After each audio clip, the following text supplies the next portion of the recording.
Next, we have another division game here. We have the Jacksonville Jaguars coming off their week win against the Colts at the Tennessee Titans. Few injuries to note in this one. First, on the Jags side, we have Tyler Eifert, who did not practice. You'll have to monitor that. I've mentioned this tight end class is very deep a few times, so you shouldn't have to play Tyler Eifert yet. On the Titans side, a few very relevant ones. A.J. Brown is limited, has a bruise in his knee that could potentially keep him out beyond week 2 based on some of the reports that I've seen. So, got to monitor that. I know a lot of people are playing A.J. Brown and hoping for a big week against the Jags. So, definitely watch out for that one. Corey Davis, after his big one as well, did not participate. So, got to keep an eye on both of those guys. If A.J. Brown doesn't go, but Corey Davis does, Corey Davis has a lot of value, vice versa. So definitely a situation to monitor there. Start off with the QBs here, though.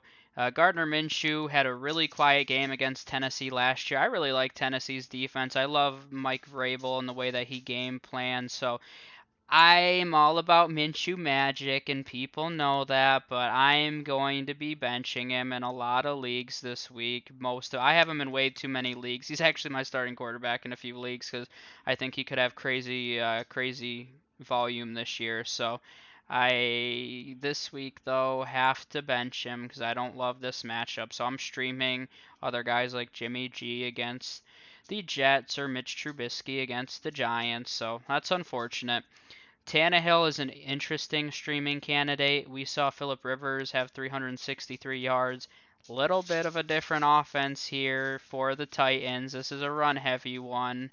And with all these wide receivers banged up, I mean, I wouldn't be surprised if A.J. Brown and Corey Davis missed this game. It's has potential to happen. So keep an eye out for that. If that does happen, it's just hard to trust Ryan Tannehill because who's he going to throw the ball to? They have Jonnu, of course, but after that, it's a little limited. I mean, we could be looking at.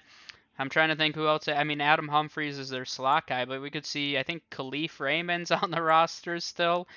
So there's a lot of question marks there, and I'm not trusting Ryan Tannehill if he doesn't have any wide receivers. For the running backs, Derrick Henry against the Jaguars.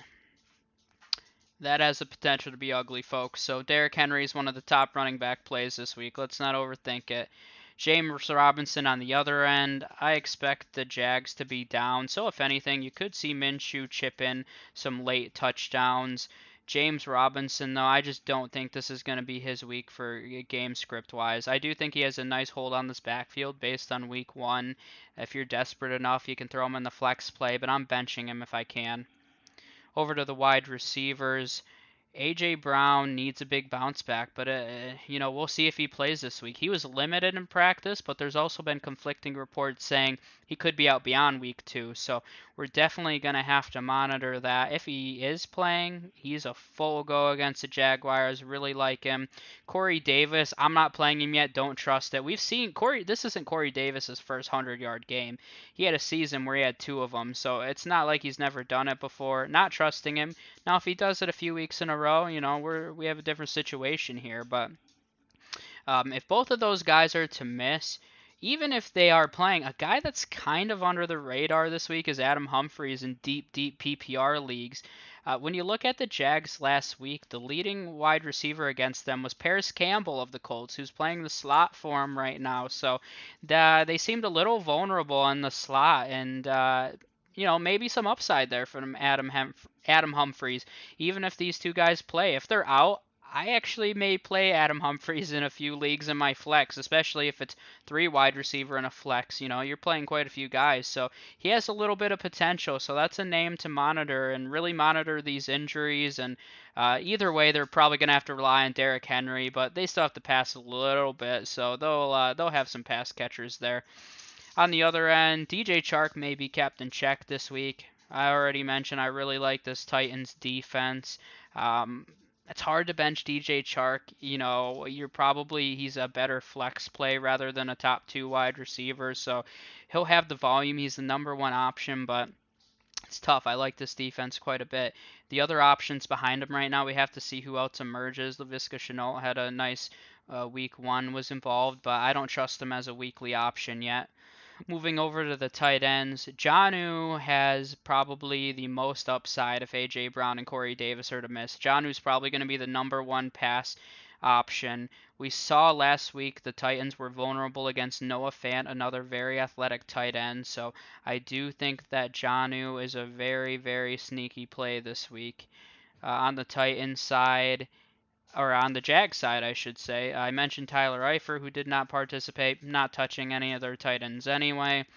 For their kickers, no, I mean, we saw Steven Gostkowski arguably have the worst day for a kicker ever. Now, I mean, it was pretty bad. I mean, it was really bad, but I'm not trusting him yet. He needs to bounce back. Normally, I'd say, yeah, play the kicker going against the Jaguars. They should score points, but I just can't trust them right now, especially if you're in a league where missed field goals are a negative. On the other end, you have Josh Lambo.